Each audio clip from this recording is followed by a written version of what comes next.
आज की वीडियो में कक्षा 10 विज्ञान चैप्टर 9 प्रकाश का परावर्तन तथा अपवर्तन।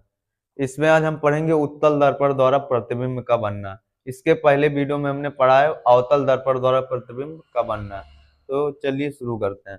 पहली कंडीशन क्या है? जब वस्तु अनंत पर हो। तो कहां पर हो वस्तु? अनंत पर।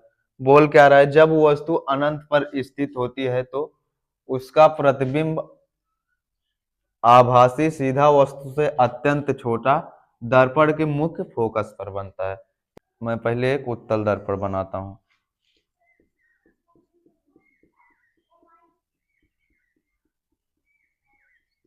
अब देखिए यहाँ पर क्या होता है? मुख्य, यहाँ पर क्या होता है? ध्रुव, यहाँ पर क्या होता है? मुख्य फोकस, यहाँ पर क्या होता है? वक्रता केंद्र। और ये वक्रता केंद्र और मुख्य फोकस को मिलाने वाली ये सीधी रेखा क्या होती है? मुख्य अक्ष। अब हम जानते हैं, इसको थोड़ा और बड़ा कर देते हैं, इसको थोड़ा और बड़ा कर देते हैं। देखिए यहाँ पर मान लीजिए कोई वस्तु रखी है। कहाँ पर? यहाँ पर कोई वस्तु रखी है। मान लेते हैं ए और बी ये वस्तु रखी है। अब देखिए अनंत पर हम जानते हैं, नियम जानते हैं कि मुख्य अक्ष के समांतर, यह है मुख्य अक्ष, इसके समांतर जाने वाली प्रकाश की किरणें परावर्तन के बाद कहां से होकर गुजरती हैं? मुख्य फोकस से। लेकिन देखिए इसमें उत्तल दर्पण है तो इसमें मुड़ जाएंगी, लेकिन गुजरती हुई कहां से प्रतीत होंगी? मुख्य फोकस से गुजरती हुई क्या होंगी? प्रतीत होंगी। इसी प्रकार इसको भी मिला देते हैं इसे। देखो मुख्य अक्ष के समांतर जाने वाली प्रकाश की किरण परावर्तन के बाद कहा? मुख्य फोकस से होकर गुजरती हुई इसमें प्रतीत होती है। किसमें? प्रतीत होती है। हालांकि ये मुड़ जाएंगी, लेकिन ये उत्तल दर्पण है इसलिए इसमें क्या होंगी? डॉट डॉट करके इसलिए दिखाया जाता है प्रतीत होंगी, क्योंकि ये मुख्य अक्ष है, इसके समांतर जाने वाली प्रकाश किरणें परावर्तन के बाद मुख्य फोकस से होकर गुजरेंगी। इसमें गुजरेंगी नहीं, केवल प्रतीत होंगी कि मुख्य फोकस से गुजर रही हैं, लेकिन ये मुड़ जाएंगी इधर ही। लेकिन इसमें क्या होगा? प्रतीत होगा कि मुड़ रही हैं।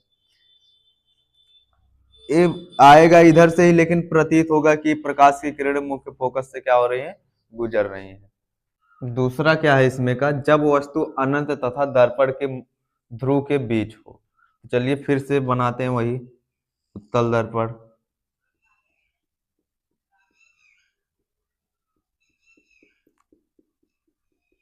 ये क्या हो गया? ध्रुव। यहाँ पर क्या हो गया? मुख्य फोकस। यहाँ पर वक्रता केंद्र सी। अब देखिए मान लीजिए क्या इधर क्या होता है? अनंत होता है। कह क्या रहा है? वस्तु अनंत तथा दर्पण के ध्रुव के बीच हो। यहाँ ये अनंत है, इधर इधर ध्रुव है, इनके बीच में कोई वस्तु रखी गई मान लीजिए। अब देखिए हम जानते हैं गोली दर्पण द्वारा प्रतिबिंब बनाने का नियम जानते हैं कि मुख्य अक्ष के समांतर जाने वाली प्रकाश की किरण परावर्तन के बाद कहां से गुजरती है? मुख्य फोकस से। हालांकि इधर ही चली जाएगी, लेकिन इसमें क्या होगी? उत्तल दर्पण, इसलिए इसमें कहा मुख्य फोकस से गुजरती हुई क्या होगी? प्रतीत होगी। मुख्य फोकस से गुजरती हुई प्रतीत होगी, क्योंकि ये उत्तल दर्पण है। एक नियम और हम जानते हैं, ये है वक्रता केंद्र। क्या है? वक्रता केंद्र। वक्रता केंद्र से होकर जाने वाली प्रकाश की किरण, मान लीजिए प्रकाश की किरण है जा रही है, परावर्तन के बाद देखिए इसमें क्या होगी? उसी मार्ग में वापस लौट जाती है। जैसे वक्रता केंद्र है एसी है, इससे कोई प्रकाश की किरण जा रही है, परावर्तन के बाद क्या होती है? उसी मार्ग में वापस लौट जाती है। हालांकि इसमें क्या डॉट डॉट से इसलिए दिखाएंगे क्योंकि प्रतीत होगी जाती हुई, इसमें केवल प्रतीत होगा। तो देखिए दोनों काट कहाँ पर रही है? यहाँ पर काट रही है, तो प्रतिबिंब कहाँ बनेगा? यहाँ पर। अब बोला क्या है? अनंत एवं दर्पण के ध्रुव के, अनंत एवं दर्पण के ध्रुव के बीच स्थित वस्तु का प्रतिबिंब आभासी, आभासी यानी कि जिसको हम पकड़ नहीं सकते, केवल आभास कर सकते हैं, सीधा वस्तु से छोटा एवं मुख्य फोकस तथा ध्रुव के बीच बनता है। देखिए ये है ध्रुव और ये है मुख्य फोकस, इन दोनों के बीच ये जो प्रतिबिंब बना है, इन मतलब ध्रुव तथा मुख्य फोकस के बीच बनता है। तो ये जो प्रतिबिंब बना है कहाँ बना है? मुख्य फोकस तथा ध्रुव के बीच बना है। बस यही दो ही नियम थे। अब क्या देखेंगे? उत्तल दर्पण के उपयोग। उत्तल दर्पण का उपयोग वाहनों के पीछे देखने वाले दर्पण के रूप में किया जाता है। जो उत्तल दर्पण होता है, जो गाड़ी में शीशे लगे होते हैं, गाड़ियों को, पीछे आ रही गाड़ियों को देखने के लिए, वहां पर वो क्या, कौन सा दर्पण लगा रहता है? उत्तल दर्पण ही लगा रहता है। कौन सा दर्पण? उत्तल दर्पण। हर एक गाड़ी में जो पीछे देखने के लिए लगा होता है, उत्तल दर्पण ही होता है। दूसरा क्या है? सड़क पर लगे लैंपों के पीछे परावर्तक तल के रूप में इस दर्पण का प्रयोग करने से प्रकाश अधिक बड़े क्षेत्रों में फैल जाता है। सड़कों पर जो बड़ी बड़ी लाइटें लगी रहती हैं, उसका परावर्तक तल कौन सा होता है? उत्तल दर्पण होता है। उत्तल दर्पण क्या करता है? प्रकाश को फैलाता है। अवतल दर्पण क्या करता था? प्रकाश को इकट्ठा इकट्ठा करता था। तो वही जो सड़कों पर लाइटें लगी होती हैं, उसमें कौन सा दर्पण लगा होता है? उसके परावर्तक तल पे कौन सा दर्पण लगा रहता है? उत्तल दर्पण। अगला इसमें का क्या है? गोली दर्पणों द्वारा परावर्तन के लिए चिन्ह परिपाटी। ये हमें तब जरूरत पड़ती है जब हम प्रश्न, आंकिक प्रश्नों को हल करते हैं। सबसे ज्यादा इसमें यही जरूरी है कि चिन्ह परिपाटी हम क्या, कैसे, क्या करेंगे, क्योंकि अगर इसके बिना इसमें का सवाल नहीं लगा सकते। जो सवाल है बिना चिन्ह परिपाटी को जाने हम लगा नहीं सकते। तो चलिए इसको शुरू करते हैं। तो सबसे पहले मैं एक बनाऊंगा उत्तल दर्पण, एक अवतल दर्पण। मैं क्या बना दिया? ये बना रहा हूं अवतल दर्पण।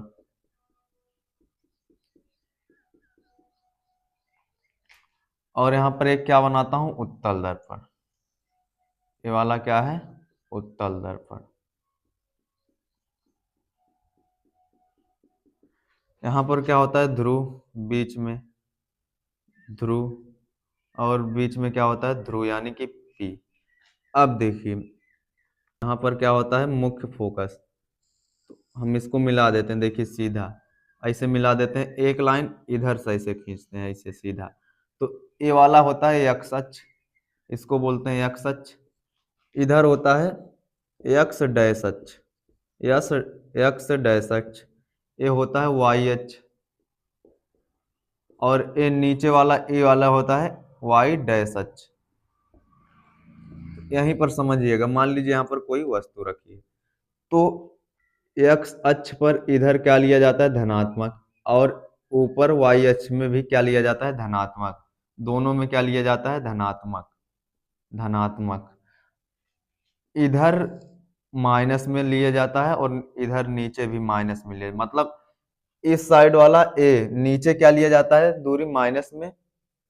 और इधर भी एक्स डैश अक्ष पर भी माइनस में लिया जाता है। वाई वाई डैश अक्ष पे क्या लिया जाएगा? माइनस में, और एक्स डैश अक्ष पर माइनस में लिया जाएगा। बस वाई अक्ष पर क्या लिया जाएगा? प्लस में, और एक्स अक्ष पर क्या लिया जाएगा? प्लस में। इधर होता है बायां, इधर होता है दायां। दायां तरफ जितना भी रहेगा सब सब क्या होगा? माइनस में। और नीचे नीचे जितना भी रहेगा सब के सब क्या होगा? माइनस में। बाएं तरफ वाला प्लस में, उसके बाद ऊपर वाला भी क्या होगा? प्लस में। तो इसी प्रकार इसमें भी रहता है। अगर हम इसको मिलाते हुए इसे खींच दें, ये क्या होगा? यस, एक्स अक्ष। ये क्या होगा? एक्स अक्ष। और ये वाई अक्ष, ये एक्स डैश अक्ष, ये वाई डैश अक्ष। इधर है बायां, इधर है दायां। तो बाएं तरफ क्या दूरी किस में ली जाती है? माइनस में। इधर किस में ली जाएगी? प्लस में। नीचे की तरफ किस में ली जाती है? ऋणात्मक, यानी कि माइनस में। ऊपर किस में ली जाती है? प्लस में। तो यहाँ पर मैं लिख देता हूँ धनात्मक, और नीचे क्या हो जाएगा? ऋणात्मक। और इधर भी क्या होगा? ऋणात्मक माइनस में, यानी कि मैं माइनस से लिख दे रहा हूँ, यानी कि ऋण में लिखेगा। ऊपर किस में होगा? प्लस में। तो मतलब कहने का मतलब बाईं ओर जो दूरियां ली जाएंगी किस में ली जाएंगी? माइनस में। और दाईं ओर, इधर है दाईं ओर, तो दाईं ओर प्लस में। अगर इससे नहीं आया आपको, तो यहाँ पर जो मैंने लिखा है बस इसको याद रखना है, बस और कुछ नहीं।